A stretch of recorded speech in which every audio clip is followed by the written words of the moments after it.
Amy, let me tell you about a magical place that is so exactly designed to be enclosed space, year-round fun for the whole family that I bet you already know what I'm going to say before I even say the name. Let's say it together on 3. 1, 2, 3.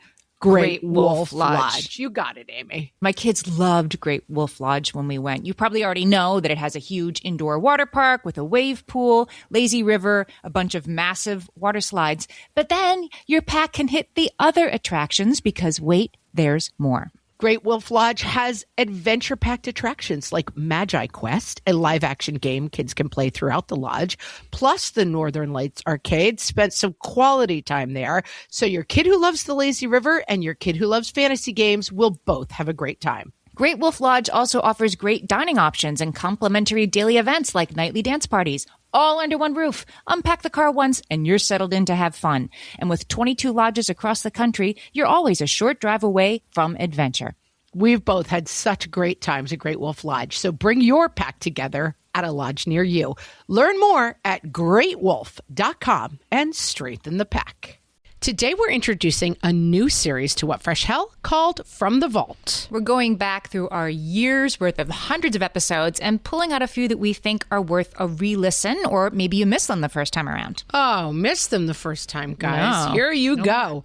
Today's episode is about anger management for kids. This was a very helpful one for me. When we were looking for our first From the Vault episode, Amy, I looked around my own house during February during the pandemic, and I thought, what topic do I most need to hear about? It turns out my kids are a little angry right now, Amy. I feel you. In this episode, we talk about helping kids manage their own anger, but we also talk about why their anger can be so hard for us to deal with when we're on the receiving end. This is an Achilles heel of mine. Like, I tend to get a little stuck in the mode of, you will respect my authority. Yep. And I think maybe it's a good idea to scream at angry kids. And in re-listening, it reminded me that maybe not. No, there are options. You'll hear them in this episode. Yeah, the overreacting is not right. Oh, you know what else we talk about in this episode, Amy? What's that? We introduce, I believe, I haven't gone back and checked this, but I believe this is where we first talk about the concept of the angry bear. When our children transform into angry bears. This morning we had a tiger wandering around my house. Wow. And you just throw a steak at it, right? You throw a steak and at run away. a tiger and run away. Exactly. Yeah. You don't try to reason with the tiger. You don't try to explain to the tiger that roaring is not helpful to anyone. You don't poke the tiger, basically. I needed that remembering. Yep. Feed the angry kid first, and about half the time that takes care of it. We also talk, and I think introduce in this episode, a book that Amy and I both love, and we've talked about a lot on the podcast. It's kind of like a workbook. It's called What to Do When Your Temper Flares. Oh, thank you for I'm going to put that in our bookshop store, which you can find on our website, whatfreshhellpodcast.com, so you can grab it if it sounds interesting to you. We love it. Yeah. Guys, I hope everyone enjoys this episode. From the Vault. We need a theme song, Amy. From the Vault. I'm excited. You're not going to ruin this fun holiday stuff with your bad attitude.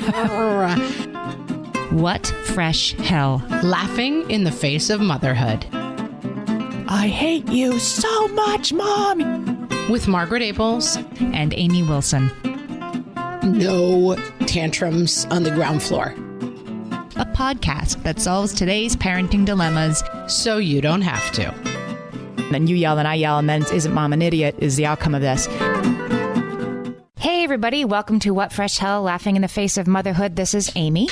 And this is Margaret. And this week we are talking about anger management. Yes. Mostly anger management for our kids. We've done an episode on anger management for moms, in case you might need that one. I don't know anybody who might need that, but if you're anything like me, you can go back and listen to Sometimes We Lose It, which is episode 81. You can find it on our website. I might be re-listening to that one myself for some reasons that I won't go into right now. This is it's like a Khan Academy for moms. Go back and refresh that. Exactly. If you need a refresher on that, that's available. We call that in learning strategies, they call it, what do they call it? It's like cycloning or something. It's like, the idea is like you come around to it again and again and again. And that's how we feel about anger management. I feel a little bit better about that.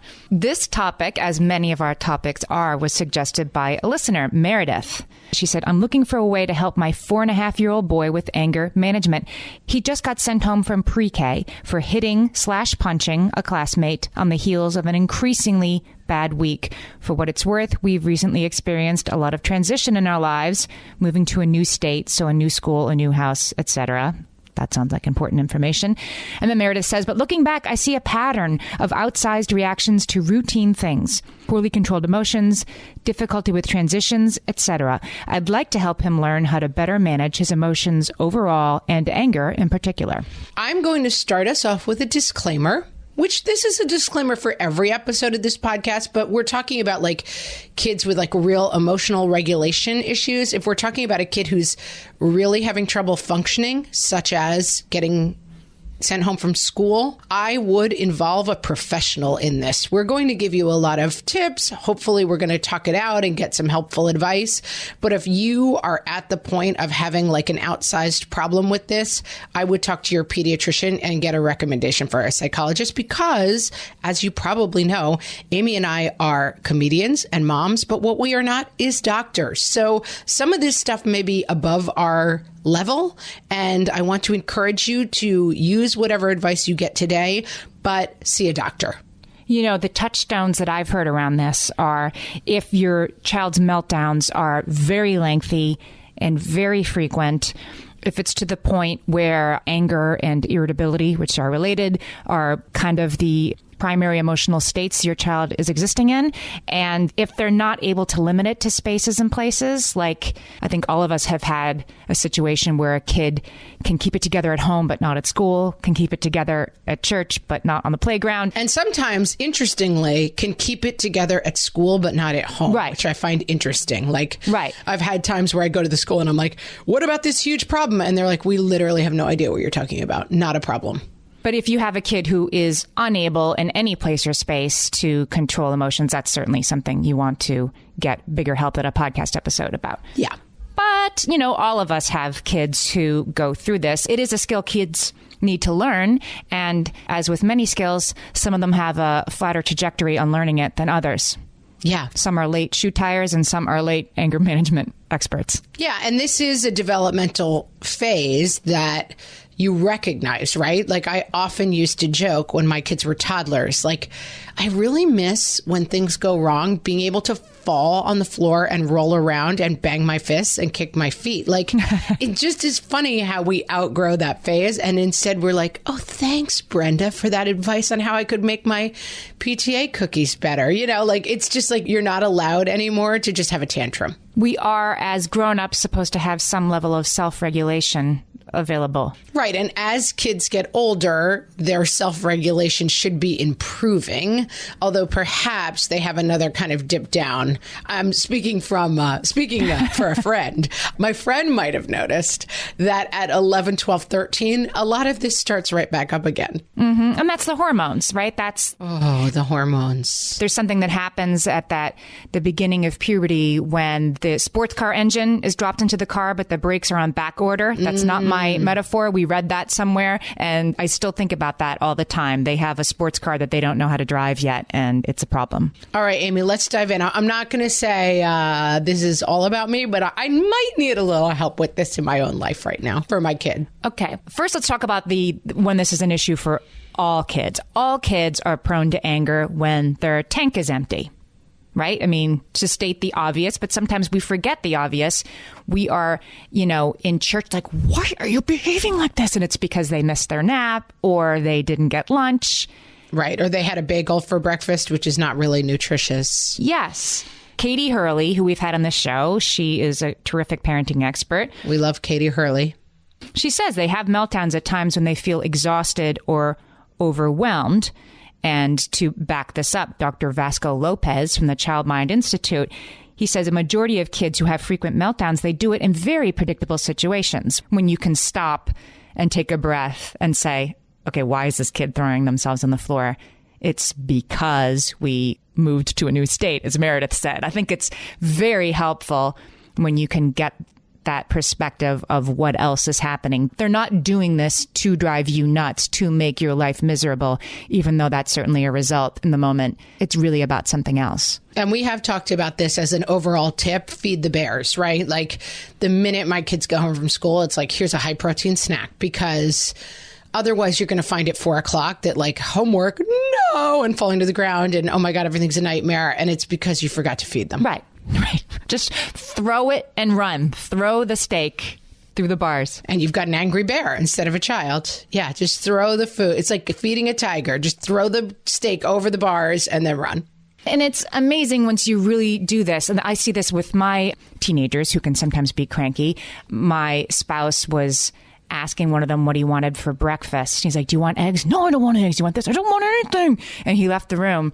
And I said to my husband, like, just make the eggs and hand them to him, and I promise you he will eat them. And he did. And of course, our eventual goal is to have our children speak to us politely. But in that moment when his tank was empty and he's just being irritable, he does want the eggs, and you know he wants the eggs, so just hand them to him.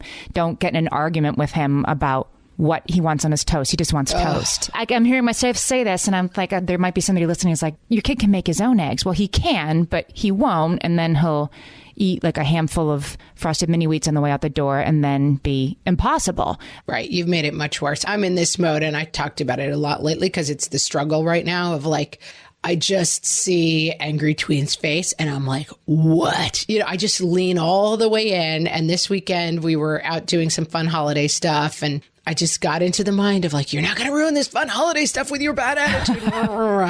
And then at some point I got to the car and he was talking. And he was looking at me while he was talking. And I was like, what are you saying to me? And my husband's like, we're just talking about The Mandalorian and how great it is. And I was like, oh, well, this is awkward. Okay. So I'm over leaning into like, you and I have beef and I'm not letting go of it. Yeah. I mean, to the extent we can disengage. Just last night, one of my kids was having trouble with homework. And I said, okay, you need to calm down, which I guess is probably not what I'm supposed to say. But I was... Never in human history has saying calm down resulted in someone calming down. And I didn't say it in a mad way. I was saying it in what I hoped was a calming way. But of course, that was the worst thing for me to say. And he stomped away and managed to get to his room before he started saying, like, I hate you so much, Mom. He was yelling. And I stood in the hallway and I'm like, why am I fine with this? I'm not like mad like I might be otherwise or upset. I'm like, okay, I'm fine because he went to his room and closed the door first. And this is so clearly not about me that I can stand outside. Like, it's not raining where I'm standing right here. So it's okay. And he has matured enough to go be by himself to say, and oh, dude, I need to take that chip from your brain and implant it in my brain. If my kid said that to me, I'd be flying up the stairs. Right. You will never, never speak that way in my house. I am the authority. Oh, I can't let it go. Can you not let it go even if it was like, I mean, I think he probably was okay with me hearing it, but he like compartmentalized it. I feel like if they yell and scream in the room, it's fine. No, if I heard that in my house, I would go up and give a 20-minute lecture about how wrong it is to say that he hates me because I have given him everything in his life, including birth. Like, I could not let that go. But they are, as Stuart Schenker would say, they are in red brain. Like, he's not home right now. He can't hear you. And right.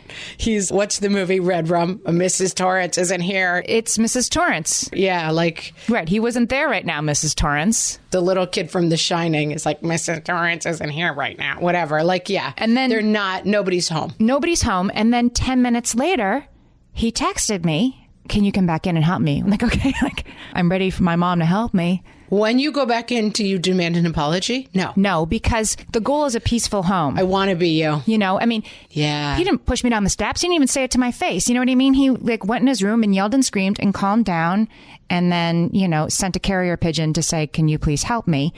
And if the goal is a peaceful home, he went to his room, calmed down, and then asked me to re-enter, you know, the discussion with him. And he handled that so much better than he used to. That was a big step. And so I also handled it much better than I used to because, yeah, it wasn't like, how dare you? I have something to learn from you. As everyone knows who listens, I have a longstanding policy, no tantrums on the ground floor. If you're going to have a tantrum, you have to be upstairs. But I have fallen into a trap lately of going upstairs to be like, the tantrum is annoying us all. It's too loud. Like, it's like, I can't not engage. I have a lot. This is my Achilles heel. I think you can't never engage. And of course, it's different. Like I'm thinking about Meredith with her 4.5-year-old. You can't tell a 4.5-year-old to go work it out and come back. Like they're going to look to you, parent. They're going to sort of like pull on you, right? Like they're drowning and they're going to pull down on you to save them while they're in this insane situation. And so it's a lot harder to disengage when they want to stay with you while they're having a tantrum. But you still have to do it. So we're going to talk about that. Well, and also it's like the tantruming also tends to be very mom directed, as everything does. Like Dr. Phil says this, not my fave, but I'm going to quote him because this stuck with me. Kids always define everything as being about themselves. And like they define everything that happens.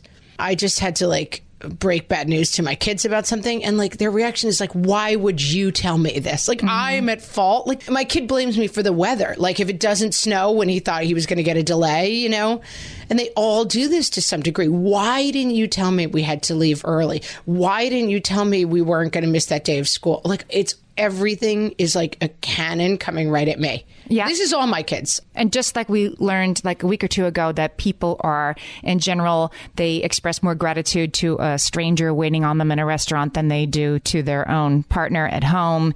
We definitely save our worst behavior for each other, right? Especially our kids towards us. Oh, and I think the kids save the worst behavior towards mom. Yeah. Because that's another thing I've been struggling with this year is like my husband is the hero. But they're saving, as you say, they're saving all their love for me. Like, I get yelled at. In fact, I was walking out the other day and I was dressed up. I was going to like a luncheon. And one of my kids goes to my husband, "Where's she going?" I'm like, "Are you kidding me?"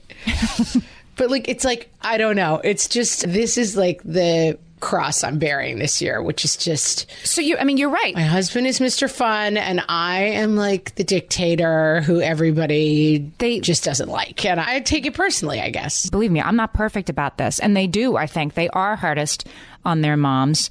And so I think like the sort of primary way for me to respond that has helped me is to understand more about the sort of mechanisms of anger and how a kid's brain works. It just helps when you're like, oh, this is that thing that 10-year-olds do. Right.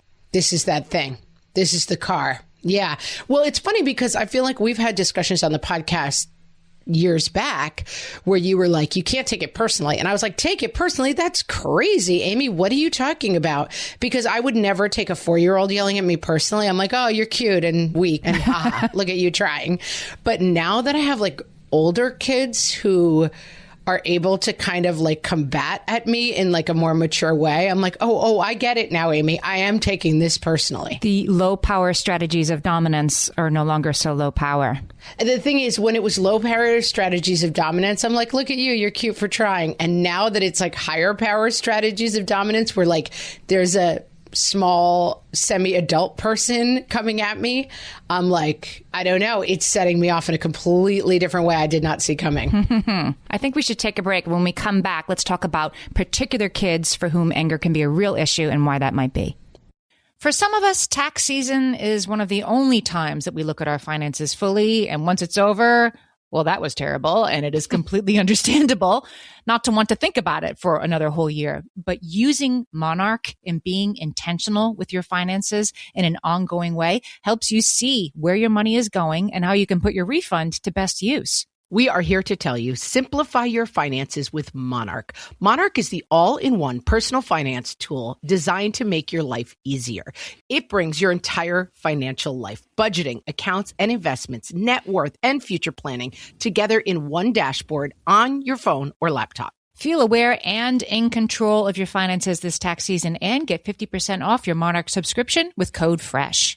As you know, my husband and I are preparing to send, 3 kids off to college, and I cannot tell you how helpful Monarch has been in showing us our full financial picture, helping us to track our spending and reach important savings milestones. Our weekly meeting, Amy, it's now run by Monarch. Love it. Achieve your financial goals for good with Monarch, the all-in-one tool that makes money management simple. Use code FRESH at monarch.com for half off your first year. That's 50% off at monarch.com, code FRESH.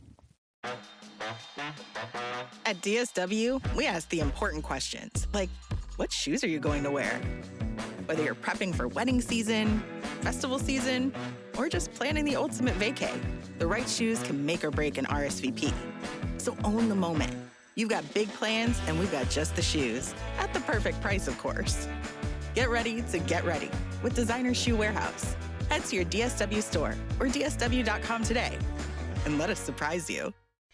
Amy, tell me about particular kids who this can affect. There are some kids, and even if your kid doesn't fall under this umbrella, I think there's still takeaways. So the first type of kid for whom anger can be a particular issue is a kid with ADHD. There is a clear link between kids with ADHD and what they call emotional lability, which is the sort of unpredictable change in weather, right? When you're like, whoa, like where did that come from? You don't see it coming and they turn on a dime and get really angry. So here's how ADHD. And this is ADHD, yes. ODD, spectrum issues. Like this is a big category. Yeah, you're right. It is. So Dr. Thomas Brown, he's an expert in ADHD. He says emotions like anger, fear, or shame can take over the mind of a person with ADHD, much like a computer virus takes over a hard drive. This flooding of negative emotion makes it difficult for that person to keep any other feelings in mind. So when your kid is saying, why didn't you tell me we had to leave early?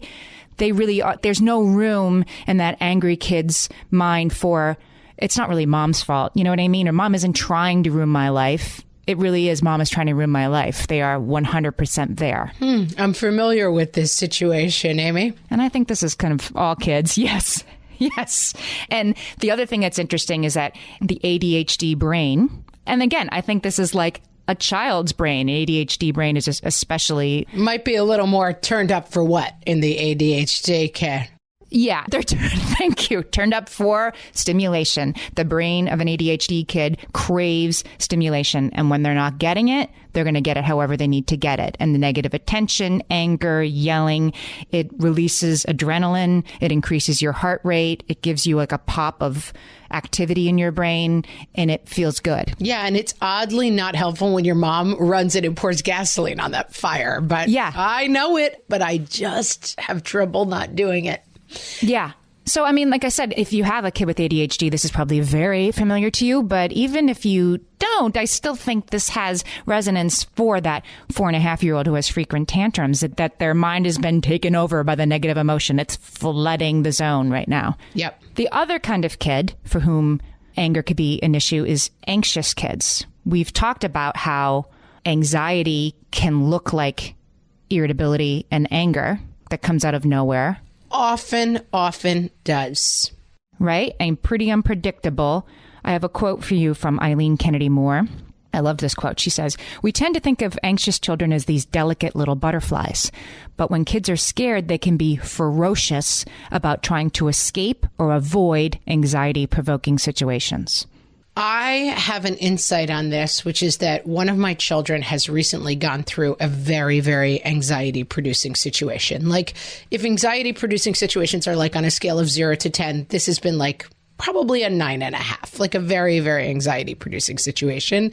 And this child is my most even-keeled child. Mm-hmm. And it has been very interesting for me to watch how that anxiety has manifested in every other way, but what I would think it would manifest in, which was like tears, basically, is what I would think this would have manifested in.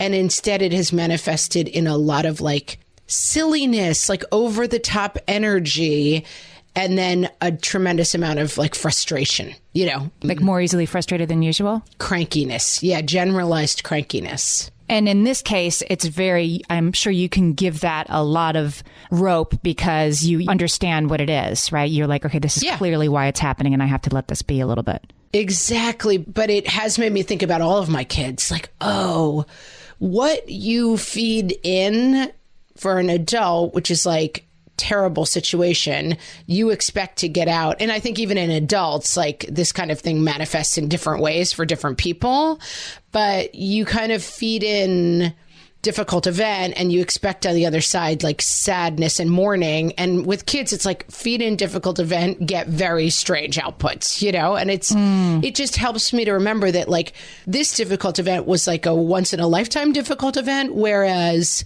For my middle schooler, the difficult event is all day, every day. Like his friend didn't want to sit with him at lunchtime. And then he had a really hard time in math in the afternoon and had to sit outside and work alone with a teacher, which was embarrassing.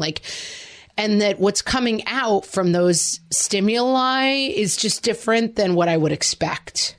But it's still communication, right? The behavior is communication. So your very extra silly kid or extra frustrated, or even the extra angry kid who's, hitting, punching a kid at pre-K, they're communicating something, and it's not good communication.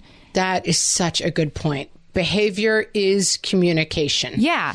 So in this case with my kid, I understood what the inciting incident was. So I saw the behavior and I was like, wow, that's kind of strange behavior. But what I have to realize with all my kids is I don't always see the inciting incident. And so I have to try to see the behavior as communication. I think that's hard, really hard. That's where this gets hard for us, right? When you have a kid, if the school calls and your kid is being sent home for hitting someone, it reminds me of Pretty Little Lies on HBO, and where the kid was acting up in the classroom and somebody was getting bitten and nobody knew how, the intense agitation around it of all these mothers in the show showing up to pick up their kids and who did it. And it's the feeling that this is just happening for a reason we don't understand, let alone able to control. And that it's scary and that it's going to get bigger and that we can't do anything about it. I think that leads to sort of our panic in response to this. Right. But I do think you have to be careful of setting up the dynamic. The Big Little Lies dynamic is it's a whole show about solving that mystery and then it gets solved. You're not a detective. You have to just deal with the behavior as it comes in, realize that it is probably coming from something, but you're not every time going to, at the end of the day, be like, oh, someone pushed you at recess and that's what this was all about. It's not a detective case every time. It's sometimes just about saying, this is the behavior I'm seeing. Right. How can I help you? Right. You're right. Sometimes it's useful to find that reason, but sometimes there isn't a reason that's easily found. And that's not.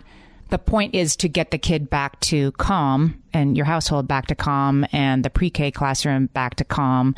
But these things are more in our control than we sometimes believe. And they're also more in our kids' control than our kids can believe, especially when they're little. I think the things that make kids who tend to be angry, if you have that kid with a little bit of the storm cloud over their head, things that make them angry on a daily basis when you have one of those kids are fairly predictable.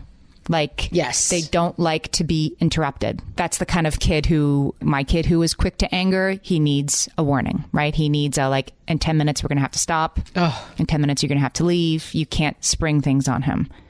We call it priming the pump, but it's that thing of not springing information is good, but really it can be hard to avoid. This is also a thing where you don't want to get into a habit, which is easy to do with a kid who has a short trigger of, I sometimes am okay, we always have to warn this kid an hour in advance. It's impossible. We're all getting ready to go ride bikes.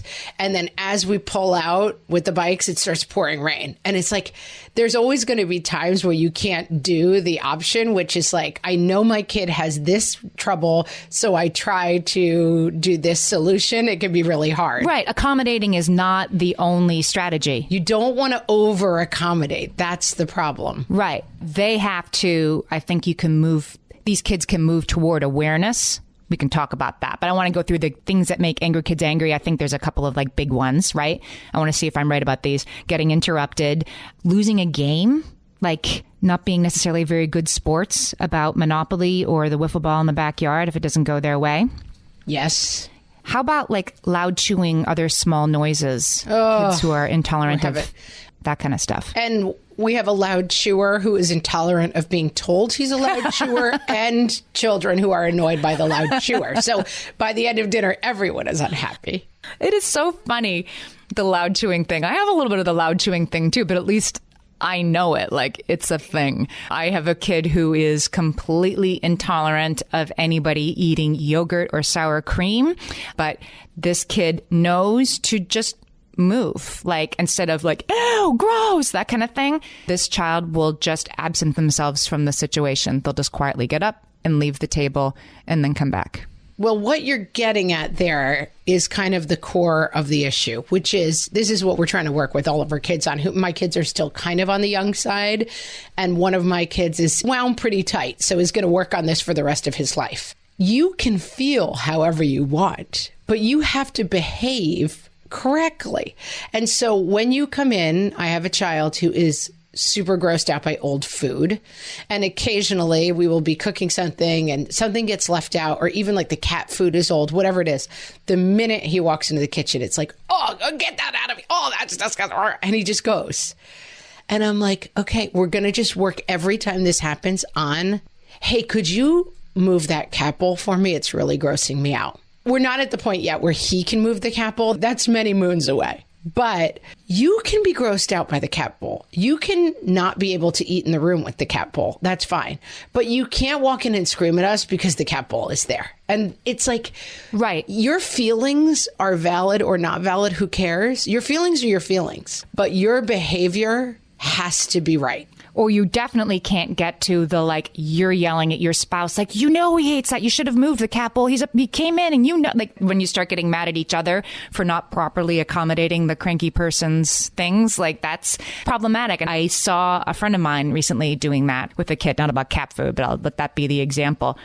And her takeaway was that she should be mad at her spouse, that her spouse wasn't properly accommodating the thing that he knew the kid hated. We are anti-accommodation here at the What Fresh Hell podcast, guys, because I have kids who have very strong feelings on things. And like, I have a kid who hates to travel in the car. And so literally, whenever I suggest something, I could be like, let's go to the candy factory and eat candy all day long. And he's like, how far away is it? Because the idea is, like, if it's more than an hour in the car, he doesn't want to go, you know? And then I have a kid who's very difficult about food and smells. And so, like, we're going to go grab dinner as a family. I don't want to go. It's going to smell weird, whatever it is. I try as hard as I can not to accommodate those things. And sometimes I get tired and I'm like, oh, let's just stay home rather than listening to complain about the smells, or travel guy worried about how far away it is. But I fight that urge with everything I have. I try not to accommodate difficulty. Look, if it's at, like, you know, your great uncle's funeral and the kid is being cranky and you hand them a little bit of candy, that's accommodating. That's fine, right? When it's starting to affect your daily life, the problem is you're accommodating the, like, now I can't be around cat food. Now there can't be cat food in the house anymore, so the cat has to eat outside. Now, right, that if you accommodate it, it doesn't go away. It just kind of becomes a little bit larger. The margins, like, now I'm going to try this and see how it goes.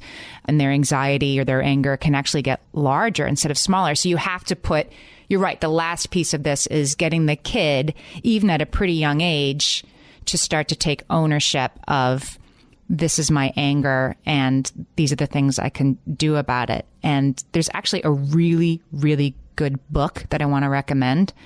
It's called What to Do When Your Temper Flares, A Kid's Guide to Overcoming Problems with Anger. It's by Dawn Hubner. You can get it on Amazon. I'll put a link on our show page for the episode at whatfreshhellpodcast.com. Please put a link. I know someone who wants to buy one. No names.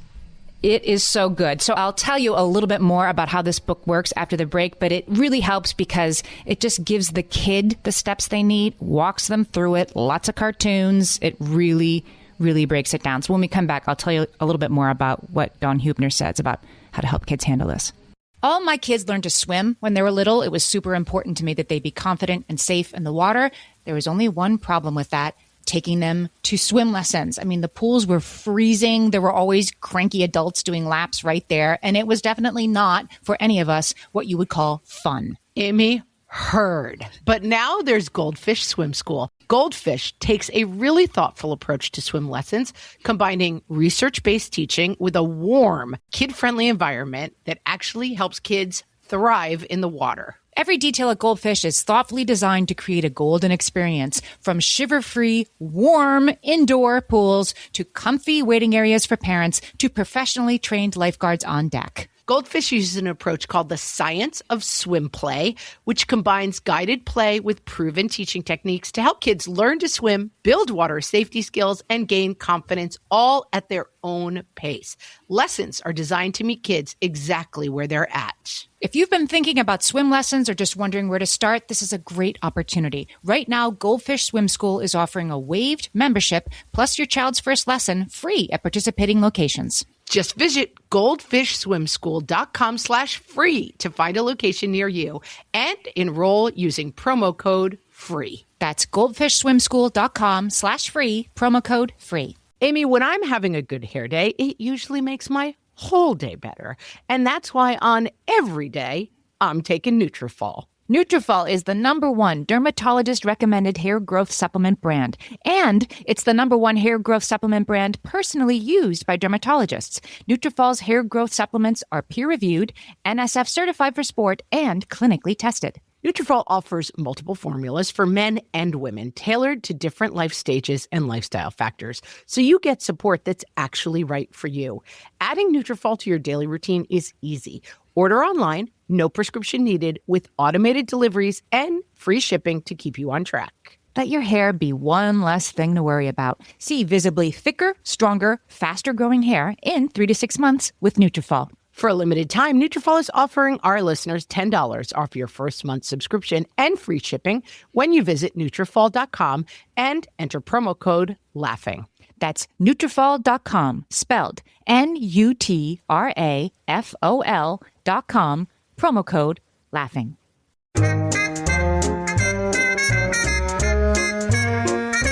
And now, teaching moms anger management. From the What Fresh Hell podcast. You're in Target with 3 children under 6. Your oldest has run off, the baby has had a diaper blowout, and your 3-year-old is screaming repeatedly and at full volume that they need a giant teddy bear they've spotted in the toy aisle. Just then, an older woman approaches you. You hope that perhaps she will offer to take some number of your children back to her house and raise them as her own. But instead, she touches your shoulder, looks deep into your eyes, and says, "Enjoy every moment, Mama." You'll be tempted to grab a Lego set off a nearby shelf and beat this woman about the head and neck with it until she flees. But that's a bad choice. Instead, we suggest taking a deep breath and walking away, and then writing something mean about her on Instagram when you get home. Okay, Mom, you've got company coming in an hour. The house is a mess, and you've asked your spouse to lend a hand with emergency cleanup. During your frenzy of shoving items into the downstairs closet and Lysoling every possible surface, you look around to find that your significant other has decided that now would be a good time to unravel the random box of computer cords that lives in the living room closet. You'll be tempted to cancel your gathering and instead call a divorce attorney. But that would be rash. Instead, we suggest redirecting your beloved partner to a helpful task, such as cleaning the bathroom. After the event, don't forget to find a moment of calm to carefully explain to your spouse the meaning of the word priorities. Uh-oh. Your kid has started scratching their head, and a quick trip to the bright lights of the bathroom confirms it's lice. Your first instinct will be to burn down your entire home and start a new life far away. But that's stinkin' thinkin', Mama. Instead, it's time to roll up those sleeves, find the shampoo and lice brush, and cancel your plans for the day in favor of hot laundering everything in your home. But we totally won't judge you if you want to take a moment first and do some really hardcore crying. And or beating your breast and screaming why while shaking your fists at the heavens. Guys, we're fine with that. Totally reasonable. This has been Teaching Moms Anger Management. From the What Fresh Hell podcast.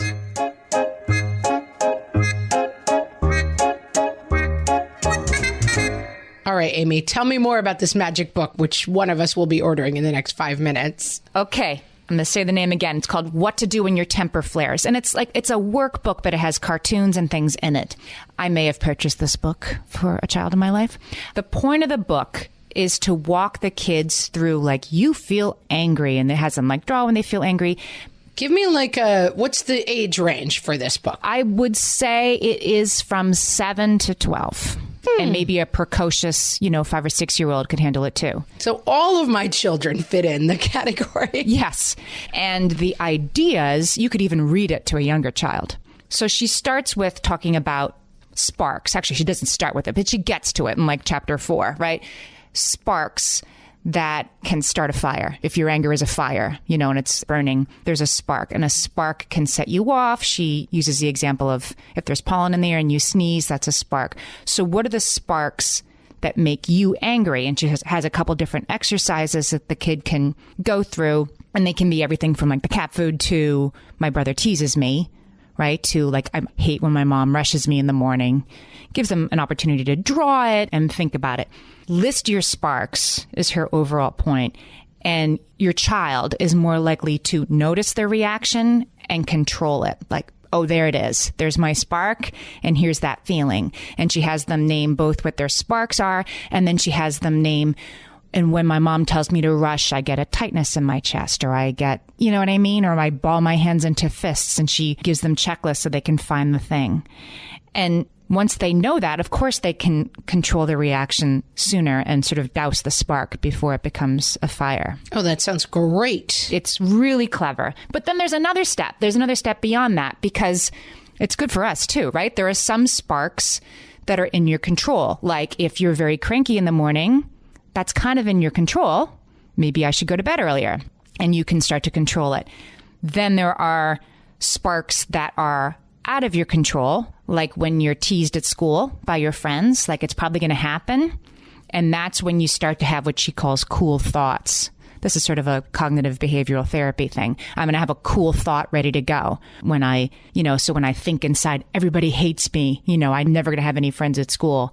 I can have the cool thought, hey, I'm okay. I'm still standing here and I'm going over to Peter's house tomorrow, right? And then the last thing she sort of explains is that you shouldn't go for the payback. And this is sort of for the kid that hits or, has incredible tantrums that she talks about like throwing a ball back and forth that's spiky. So it actually hurts your hands when you catch it. And then you throw it back, and then they throw it back at you, that you don't have to catch the spiky ball. You can just let it drop. And you're actually more powerful. And she just does it. She walks through it in such a clear way that it really helps.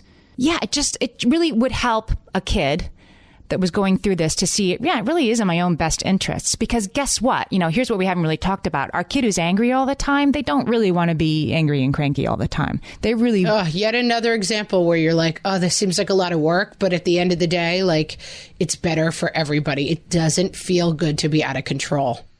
Right. Or it doesn't feel good right after you're out of control, right? Like it feels great to yell, but then afterwards you just feel depleted and mad at yourself. And, even our kids, like, your son that hit somebody in the playground, they didn't want to do that. They're very upset now that they're in the principal's office and mom is being called and I'm going to get yelled at when I get home. And they're right. I shouldn't have hit. There's a lot of other stuff that comes flooding in after the anger. Well, that's the thing. And my mom, who was a therapist, would talk all the time about boundary-seeking behavior. And I think anger is a boundary-seeking behavior fundamentally. And it's just such a good framing when you think about most people who talk to me about problems they're having with their kids. I think to myself, your child is engaging in boundary-seeking behavior. They are looking for you to tell them that you are in control. And so anger is out of control. And your child who is tantruming, who is maybe swearing, who is doing any kind of out of control behavior is fundamentally seeking control from you. Their behavior is saying, I feel out of control, and they are looking to you to control them.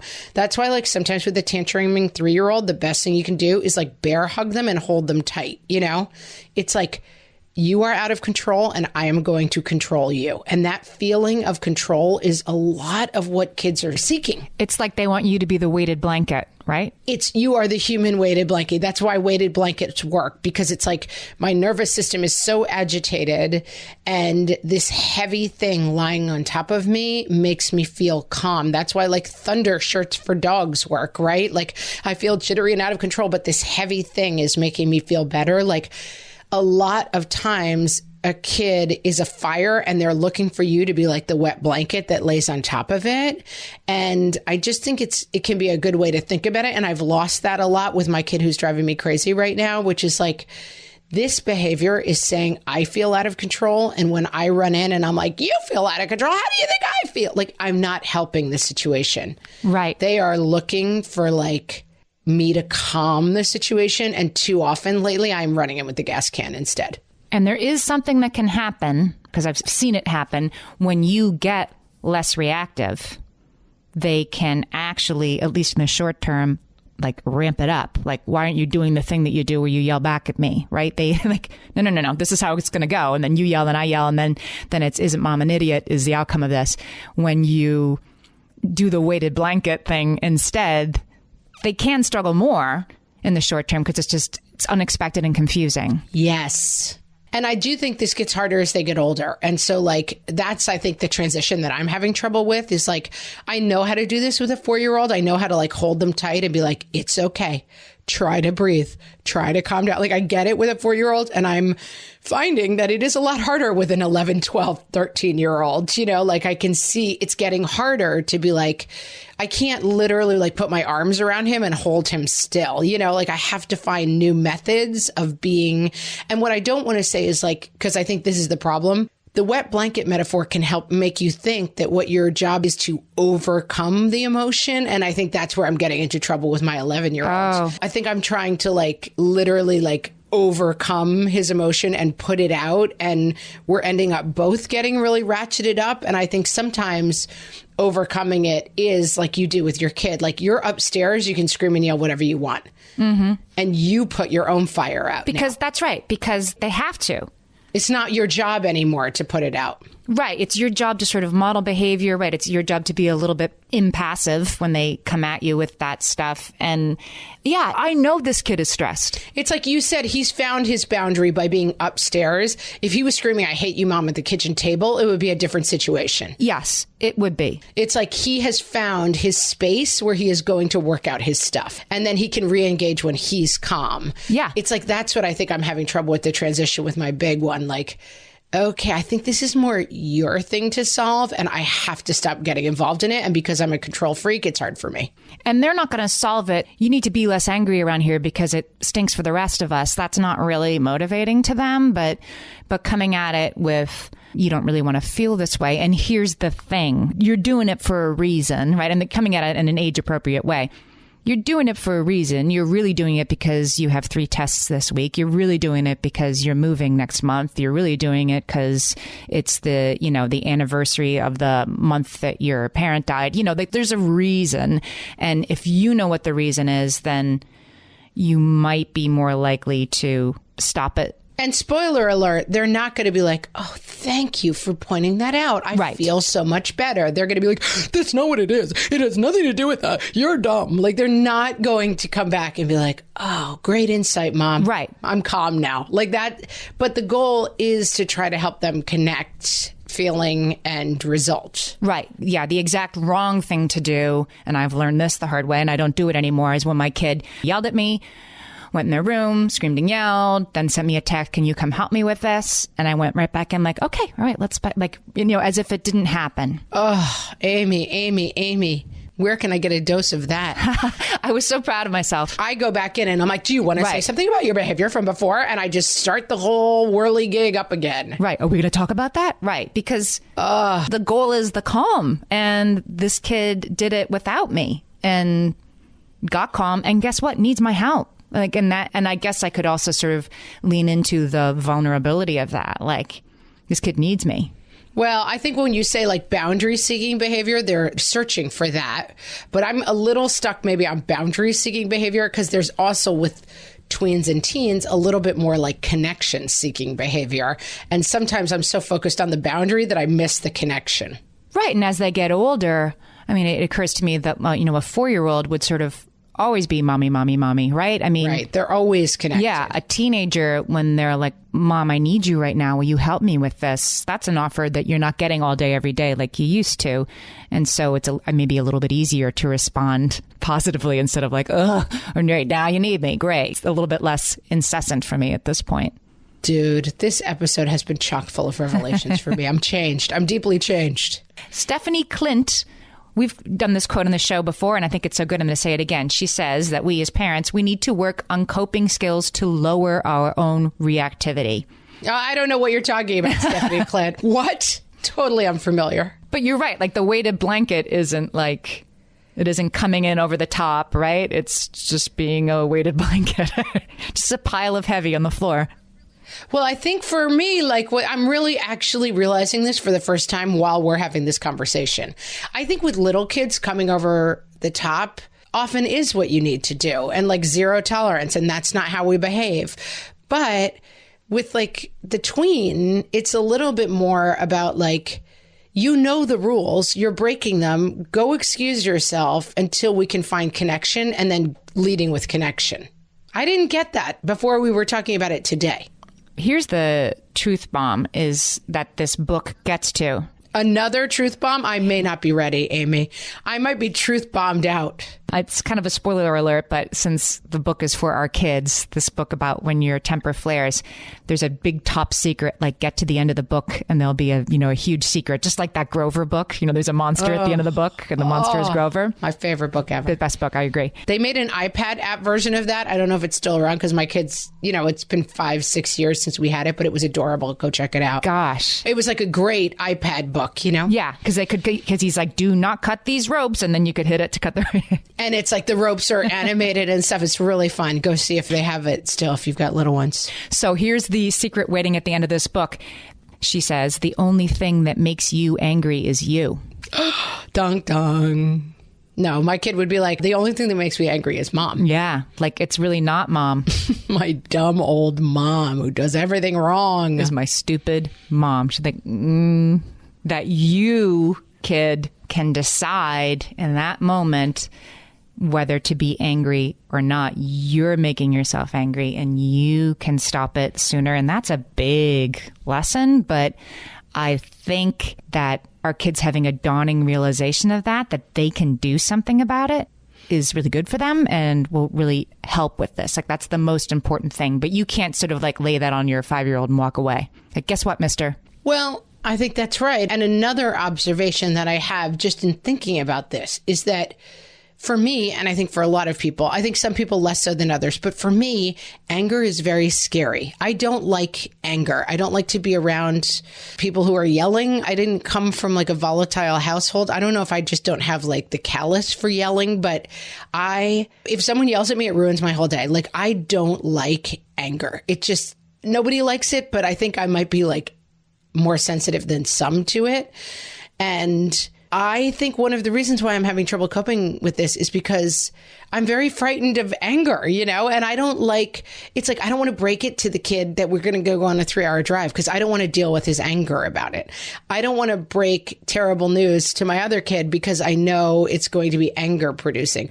I am freaked out if the snow is going to turn to rain before my kids get to play in it because one of them is going to freak out about it. Like, I need to like make friends with anger a little bit more and be like, this is just an angry kid. This isn't a terribly scary monster. Right. It's a storm that you can stand outside. It's a storm that you can stand in. But I'm like, I get so like, oh, I don't want the storm. So I'm going to control everything. So there's never a storm. Yeah. Guess what? Yeah. Doesn't work. I mean, I think we solved this 10 ways. I will say, we always say we solved it, but I actually solved some things today. Like, I really feel better equipped to handle this after this conversation. So thank you, Amy. Yeah, I do too. This was a really good refresher course for me. And Meredith, I hope that it goes well with your son and let us know. There's a couple of ways you can give us topics for shows or just be in touch with us. And that is on our Facebook page, facebook.com. It's What Fresh Hell Cast. And we have a group as well where you guys can talk to one another about your stuff. And it's a really exciting group of people. Oh, the group is so good, guys. If you're not in the What Fresh Hell podcast group, just find it and join and started our Facebook page and you can find it. It is a really fun group of like funny moms who are helping each other out with lots of like laughs and insight. It's great. Please do it. And some dads too. And dads too. I always say moms because we're moms, but there's lots of dads there too. We love the dads. We're also on Instagram at WhatFreshOutcast, and we're on Twitter at WFH Podcast. Guys, if you liked our episode, give us a rating. Go to whatfreshhellpodcast.com where all this information will be, and also information about how to rate the podcast. We would really appreciate it. Thanks, everybody. Talk to you next week. We'll talk to you then. Bye.